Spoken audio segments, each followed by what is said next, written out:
Imagine a king, powerful and rich, brought down by his own people. This wasn't a storybook, but France in 1789. The French Revolution, a whirlwind of anger, hope, and bloodshed, changed the world forever. It showed that power doesn't come from a crown, but from the people. This wasn't just about France. The revolution's cry for liberty, equality, and fraternity echoed across the globe. It inspired movements, toppled monarchs, and gave birth to new nations. The world learned that even the mightiest empires could crumble when the people decided they'd had enough. Before the revolution, France had a rigid social system. At the top was the king, living a life of luxury. Below him were the clergy and nobles, enjoying privileges and power, but the vast majority, the peasants and commoners, toiled under heavy taxes and limited rights. Resentment simmered among the commoners. They saw the extravagance of the aristocracy while they struggled to afford even bread. The system seemed deeply unfair, creating a breeding ground for revolution.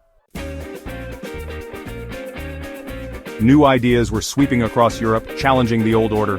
Thinkers like Voltaire and Rousseau championed reason, individual liberty, and limited government. Their words resonated with the French people, who yearned for a fairer system. Adding fuel to the fire, France faced a severe financial crisis. Years of lavish spending by the monarchy, coupled with costly wars, had drained the treasury.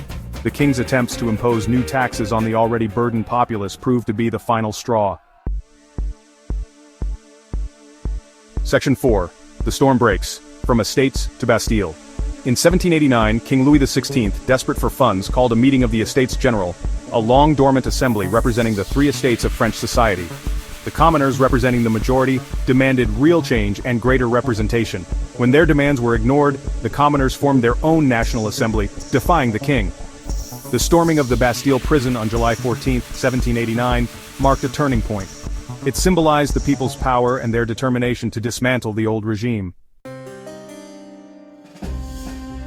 Section 5. Terror and Triumph. The Revolution's bloody cradle. The French Revolution was not without its dark side.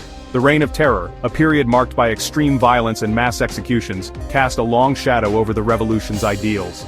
Led by figures like Robespierre, the revolutionary government sought to eliminate any opposition, often resorting to brutal methods. The revolution eventually gave way to a new form of leadership. Napoleon Bonaparte, a brilliant military strategist, seized power in 1799. While he brought stability and codified many revolutionary principles into law, he also concentrated power in his own hands, ultimately becoming emperor.